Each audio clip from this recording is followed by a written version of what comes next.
Kung magbibigay ka ng advice sa mga tao na ano yung pwede mong advice para maging masaya sila? Ano yung pwede mong share sa mga tao para maging masaya sila? Maging masaya. Appreciate lang yung mga maliliit na bagay. Kasi minsan, di ba, gusto natin, ang dami nating gusto sa buhay. Parang ang dami natin gustong marating. Pero minsan, kung ano na yung present, i-appreciate lang din natin. Like, makita natin na okay rin naman pala. Masaya ka naman yan, ma'am. Masaya naman. Mga bagets rin kasi yung mga katrabaho ko. Kaya, alam mo naman, mga kuwela ang mga bagets. Ba, may tanong sa'yo, ma'am. Anong bagay yung nagiging nakakapagpasaya sa'yo or saan bagay nagiging masaya?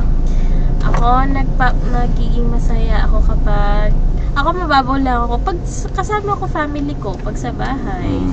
At pag kasama ko ang pets ko. So, pag nagpapasaya sa'yo yung yung family mo tsaka yung pets mo. Masaya ka ba ngayon? Masaya ka ngayon? Oo, masaya ako. Kumpara sa mga dati kong trabaho.